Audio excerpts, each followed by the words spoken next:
Hello and a very warm welcome to Yorkshire Voice on Thursday the 11th of May with me, Sam Brooksbank and Anna Riley. Here are some of the stories that matter in Yorkshire today. Hundreds gather in Bradford to mark the 32nd anniversary of the Valley Parade fire disaster.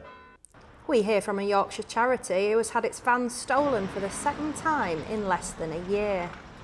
As the Labour Party bus rolled into Leeds, we report on the media circus surrounding the general election. And meet Mr Prickles and the villagers in East Yorkshire who are transforming their gardens to create a hedgehog haven. But first, the city of Bradford was in sombre mood today as people gathered to pay their respects on the 32nd anniversary of the Bradford fire disaster. 56 people died in the fire, which engulfed the Valley Parade football stadium during a match against Lincoln. It remains one of the worst disasters in the history of sports. Oliver Lyons reports. Bradford City's match against Lincoln City should have been cause for celebration. The Bantams had won the 3rd Division title just 5 days before. But it turned into disaster as a fire broke out and killed 56 fans, including 54 home supporters. A memorial today commemorated the 32nd anniversary of the disaster, and attendees of it say it doesn't get any easier. It's just a unique experience. I've been coming here for the last 32 years and it never changes. In fact, the bond gets even stronger. So, as we've witnessed today, tremendous turnout, lovely day. But the main thing is that they remember the 56 people who lost their lives. Well, it's massive obviously for club and supporters. My dad were there when I was younger. He's told me a lot about it. So I was born at the time. From what I know about it, obviously, it's a massive thing. It's 32 years ago since it happened, and on the day of it happened, it's been a disastrous situation around Bradford. I mean, the thing that gets me is the amount of support that people come out and support the club year after year and year after year is unbelievable. In the 32 years since that fateful day, things have certainly not got any easier for Bradford fans or the city itself. But as long as memorials like this continue to happen, those 56 angels who never returned home from Valley Parade will certainly not be forgotten. Oliver Lyons for Yorkshire Voice in Bradford. A Leeds charity that helps people with learning disabilities has been dealt a huge blow after one of its vans was stolen for the second time in 9 months. The organisation, called Slate, runs furniture shops in Armsley and Hunslet, which provide employment opportunities to people who would normally find it difficult to get a job. I went along to find out more. Slate usually uses 2 vans to collect donated furniture and drop off items bought by customers visiting its shops. But now it's down to just 1 Mercedes van, as the charity's white Ford Transit was stolen in Woodhouse over the Maybank holiday weekend. And it's not the first time. While police were able to trace down the vehicle last time it was stolen, the tracking device appears to have been disabled. We're gutted. We're absolutely gutted that it's been stolen, and especially two times in 9 months. It really has an impact on us. Not just financially, but it's awkward. It makes life hard, and we all go to work. It's hard enough that we have to suddenly find a new thing that we have to deal with that day. We work with people with learning disabilities. We go around collecting furniture and delivering furniture, I would say. We have 2 shops, one in Hunslet and one in Armley. We give chances to people long-term unemployed so that they can get work experience. We take on people with learning disabilities, take them through the working process. We rely on donations from the public, and how we make our money is by selling items of furniture and then delivering those items back again. So we need it twofold. We need the vans to collect the furniture and then to deliver as well. So we can only pick up half of the donations and obviously half of the deliveries. So our potential for making money is halved. And it's particularly hard for the guys as well, because it establishes a little bit more fear. It's hard enough as it is, without thinking that there are bad people out there, and the fact that we suddenly have a van missing, it sort of brings it home to them a little bit. Easier for us to deal with than for them. wouldn't know what to say, because you can't condone stealing from anybody, let alone a charity. You know, I mean, I'd like to say bring it back, but they're not interested in bringing it back. They're just doing it for the money. So I don't. You should be ashamed of yourselves. That's what I'd say. John, who's worked at Slate for 2 years and lives alone, runs his own clothes department in Armley, sorting garments. The organisation is a real lifeline for him, as he can get lonely at times, so the charity provides him with the opportunity to meet people. John says that the theft is a big loss for the community, as well as the charity. Well, the charity is that we help people, we deliver, we help families who need furniture, who need furniture we take it from the landfill, we reuse it, we try and, if it's good, we sell it. John also hopes that the criminals will be brought to justice. They get locked up for 100 years. They get life. Luckily, the charity's insurance covered the costs of a replacement van, but they have lost a considerable amount of money after being out of action for a week. Anyone with information about the stolen van is urged to contact the police. It's Anna Riley for Yorkshire Voice. Yorkshire has been at the centre of the political world this week. Well, the British political world anyway. Both the main party leaders spent the last few days rolling around the country on their battle buses, media circus in tow. But how effective is this practice? Matthew Brannan has more. Everywhere the party leaders go during this election campaign, they are met with rapturous applause and excited activists. I love you, Jeremy. But what many have questioned during this election is how effective these carefully staged managed events are at introducing the party leaders to everyday people. At least he can say, Jeremy Corbyn, that he's been to Leeds, and yesterday Theresa May said she'd been to Leeds. And even if it's just 2, 3, 4 conversations while he's having his selfie taken, there's a little bit of a sense of the real world, a little glimpse of life beyond the kind of sort of hermetically sealed bubble that Westminster often is.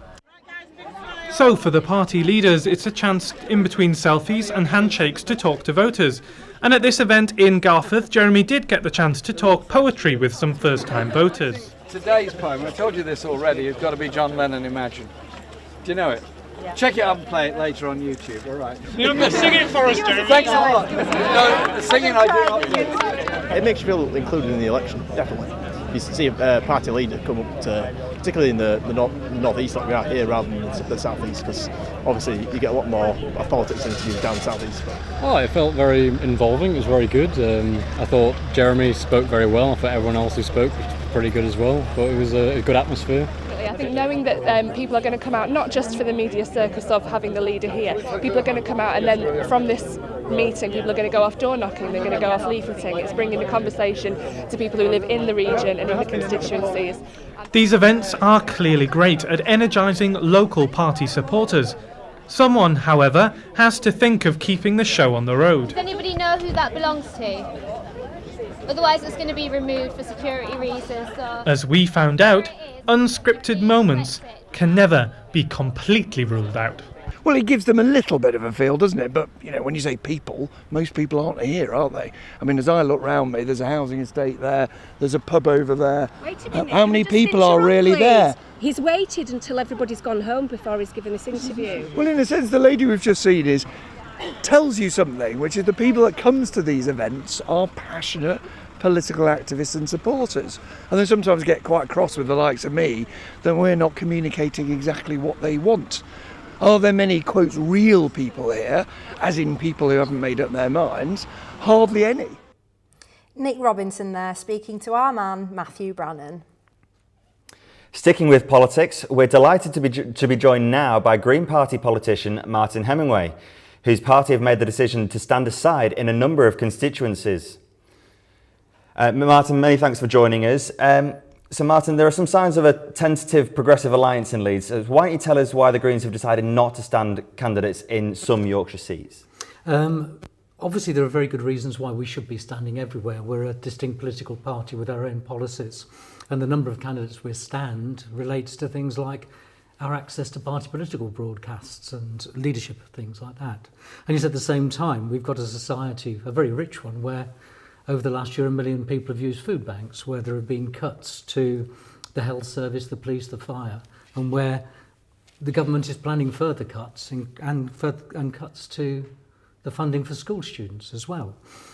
In that context, we thought it was much more important to try to prevent a government being elected on a minority of the votes, and that if we could agree with other parties to be standing a single candidate who stood for more progressive policies in each constituency, then we were more likely to manage that outcome. There have been difficulties with it, because although Green parties are independent of one another, so one constituency can negotiate to stand aside, that doesn't operate with the other two parties, Labour and Lib Dems. So how did those alliances come about? They've come about where there have been local discussions between us and the other parties. We have tried in other places, and the Central Labour Party and the Central Lib Dems have said no, they're not interested in any alliances. So we are standing aside in a number, and we're hoping that that will help the candidates, the non-Conservative candidates in those constituencies, get elected. But we haven't seen the same commitment from the other parties. Obviously, down the line, we're interested in proportional representation as a way of ensuring that a government elected by a minority doesn't exercise the level of control we've seen. Oh, sorry to interrupt you there. Pollution's a big thing at the moment, especially in Leeds. It's one of the cities that needs to be cleaner. How would the Green Party go about reducing pollution in Leeds? Well, we've signed up to Client Earth's Clean Air Act, and the Clean Air Act is one of those things that wants to limit the major polluters. One of the big changes, of course, has been in the attitude to diesel, which used to be seen as more efficient and producing less carbon dioxide. But now there's very great concern about the nitrogen dioxide and also about the black carbon being produced from diesel, which has both health effects and climate change effects. So we'd obviously support that act, and it is aimed at reducing those polluters. And then there's a range of other measures related to that, to do with park and ride schemes, alternative modes of transport, use of what you call fiscal instruments, I suppose, to discourage people from taking cars into the centre of Leeds. We are very conscious of those, the effects, particularly where you've got buildings close together, creating canyons. Thank you very much for joining us today, Martin. It's a pleasure, thank you. Now, we've all been invited to far too many weddings over the years. Some great, some not so great, but the vast majority are always one thing: expensive. From flashy new outfits to a gift to the extortionate price of drinks, it all adds up. And new research has suggested that the average wedding guest spends around £432 on each wedding bash. Kellyanne Woodward reports. The 2017 wedding season is underway and guests are out shopping for gifts, outfits and much more. But how much do people in Yorkshire actually spend? And why is it so important for one day to cost so much? Wedding guests in Yorkshire are set to spend on average a total of £305 per wedding they attend in 2017. Research, conducted by Opinion on behalf of American Express, shows more than a quarter of Brits will take a seat at the top table this year as a bridesmaid or usher and will spend significantly more than other guests. Bridesmaids will spend on average more than £600 and ushers will spend more than £900. I think people can overspend on bridesmaids dresses. You can get a lot of good dresses cheaply. I know she's been looking on Misguided. We've got a lot in the pipeline. Obviously I don't want to say too much, but we've got a lot in the pipeline of what we want to do. So I'm going to budget about £500, but I reckon it will be plus that. The good thing nowadays is you can pay deposits, so we pay £50 each. I booked a stag company because it's when you're trying to book for 28 people, it's just madness.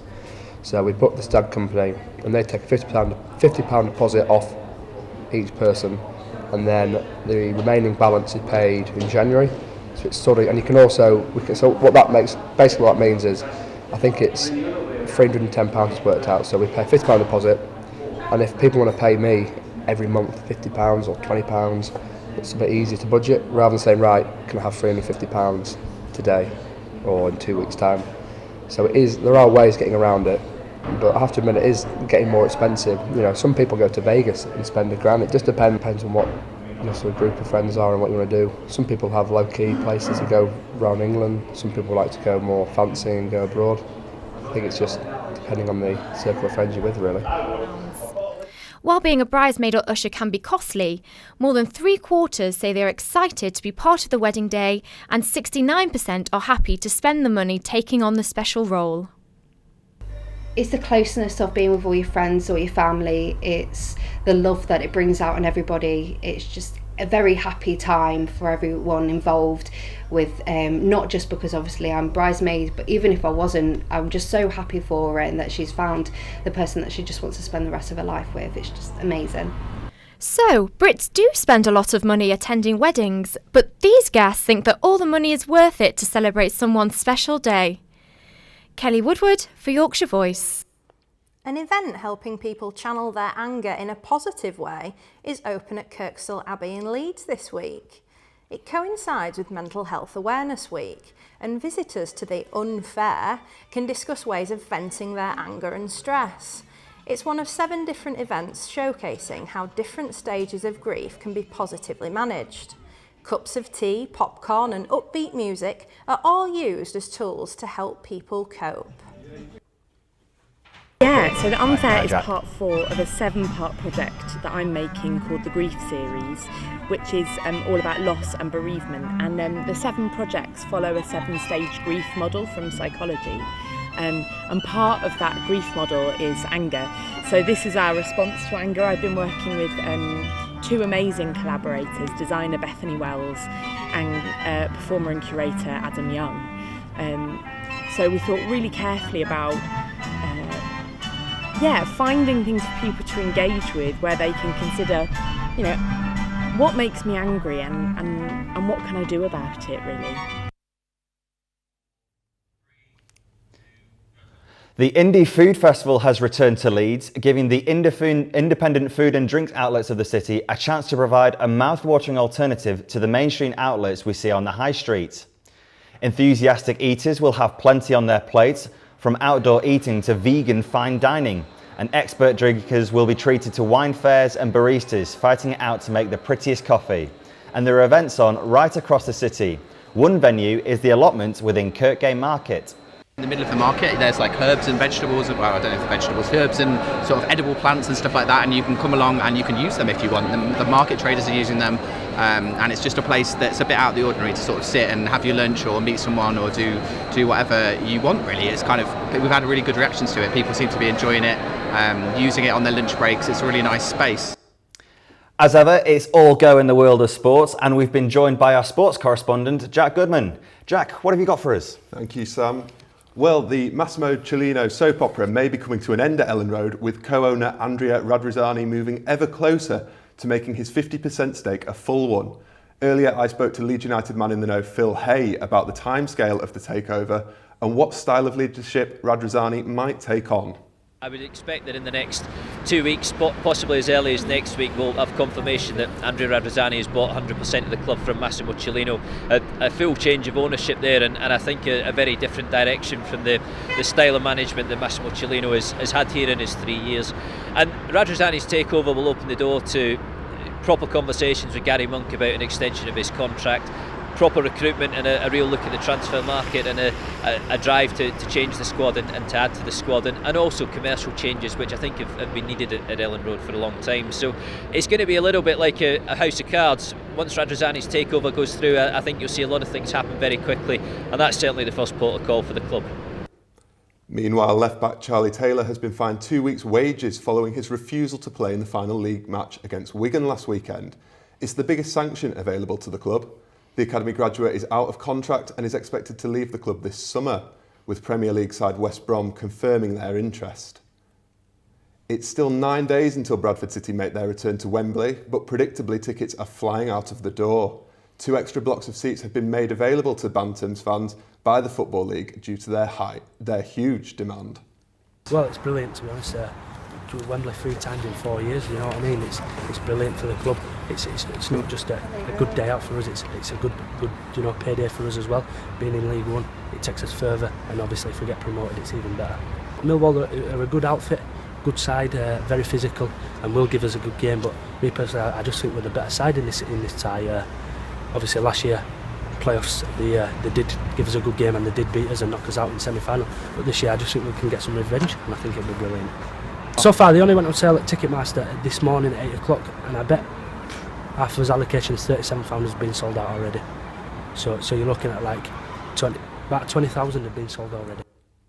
Yorkshire captain Gary Ballance has made his way to the top of the Professional Cricketers Association MVP table as the season enters its 6th week.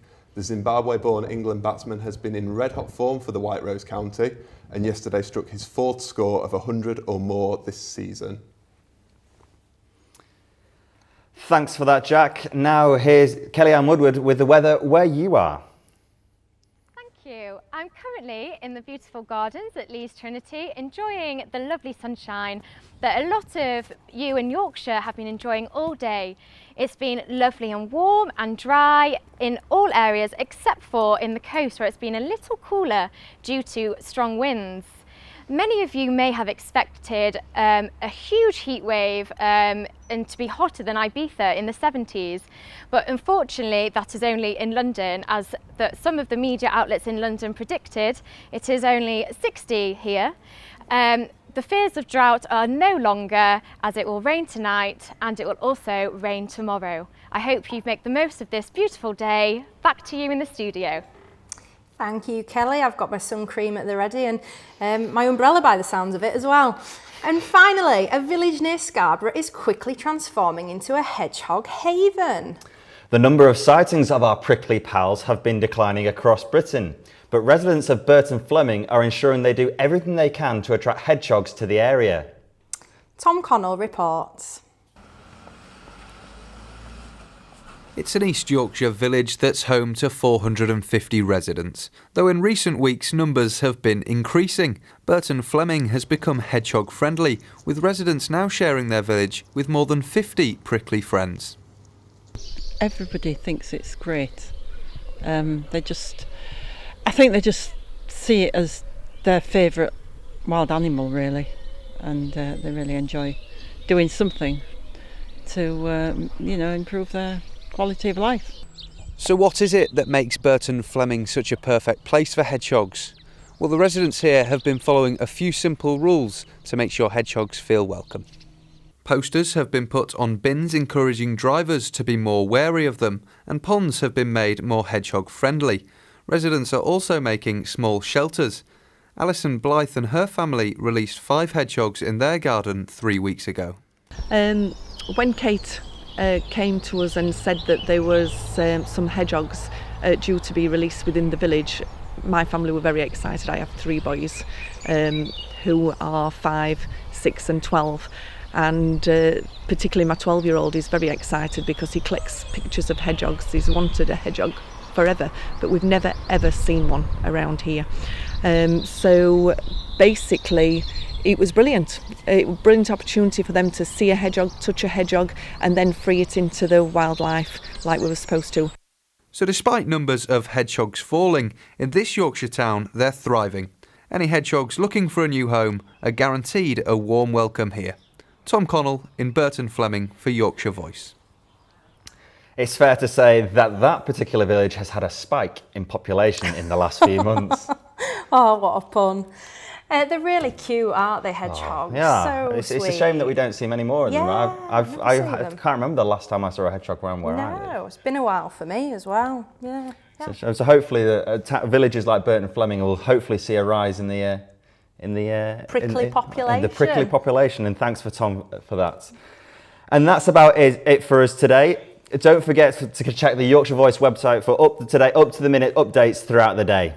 And if you'd like to tell us what you think about any of the issues that we've covered, or if you have a story at all that you think we should know about, you can get in touch on Twitter via Yorkshire V.